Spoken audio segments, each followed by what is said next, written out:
Ladies and gentlemen, welcome to another edition of Underground Rising here on the Psychosin project, here on YouTube. Today I'm going to be reviewing the new EP by Abyssus called Summon the Dead. Who are Abyssus? Well, as always, allow me to tell you.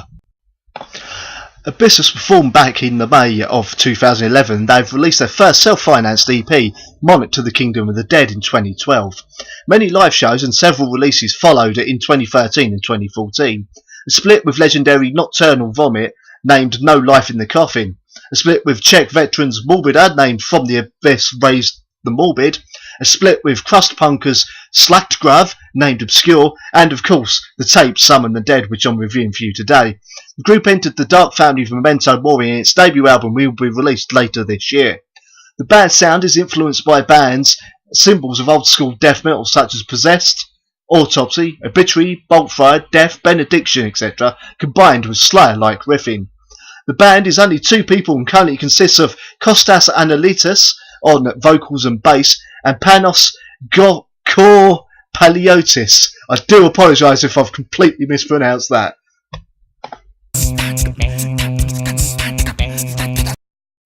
The EP kicks off with Morbid Inheritance. Now this starts with a nice chugging thrashy riff reminding of Prime Slayer. The riff builds and builds a nice horror movie style atmosphere. Then a drum break takes us into proper fast old school style thrash riffing.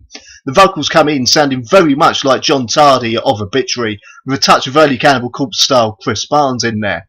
A great chorus to be shouted out loud back to the band if they choose to play this song live.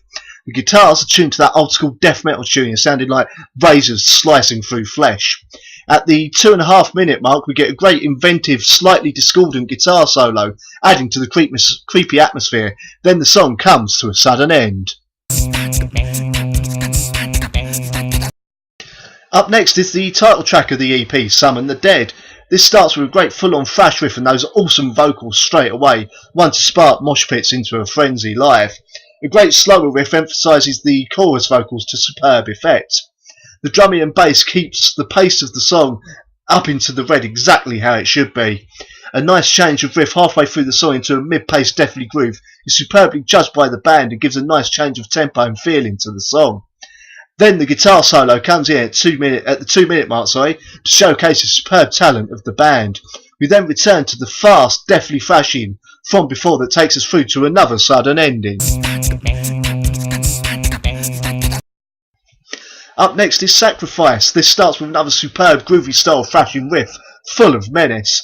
Pounding drums and bass then join along with the vocals, adding to the overall heaviness of the song. Another catchy and memorable chorus on this song. Halfway through we slow down to another groovy, deathly riff, backing up a slow-paced guitar solo. The slow menacing riff continues and takes us through to the end as both guitars start playing it in different keys, adding to the creepy feeling. Then, again, the song ends suddenly. The last track of unique material written by the band is Remnants of War. Now this starts with a great Obituary style slow creepy riff, then the vocals come in over the top as the riff turns into pure horror film music with the feeling it generates. The superb slow riffing continues, adding atmosphere to the vocals and overall song while keeping a nice groove going. The song then breaks down in the middle into an excellent riff before then upping the pace into a thrash style roarer of a riff. Then into another superb guitar solo. The song, and indeed the EP, then ends suddenly.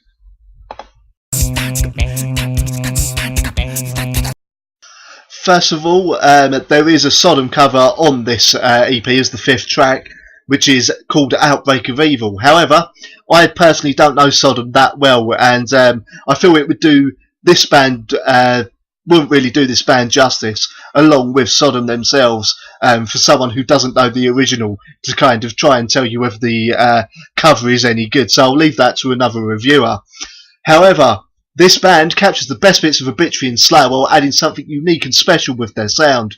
Abyssus is something very special in the death metal genre. First of all, I've got to give huge props to the vocalist. Not many people can pull off that John Tardy low style growl properly, but he does it excellently, and you are a legend, sir. Anyway, this is a band that have kept the old school values of the first wave of death metal and bring it back with grooving riffs, razor wire sounding guitars, pounding drums and brain-numbing bass, along with a vocalist whose vocals are more like another instrument than for people to sing along to, and also rely more on the actual songwriting and riffs than technicality. Abyssus are a band you should definitely check out if you like it heavy, definitely groovy, and most of all catchy. Go check them out. Anyway, I've been Psychosin. This has been Underground Rising. I want to thank you for joining me. Please support the show. Just sort of go to this link here and you'll see how to become a patron. I want to thank you very much for watching. Feel free to subscribe and I'll see you next time. Sun will burn my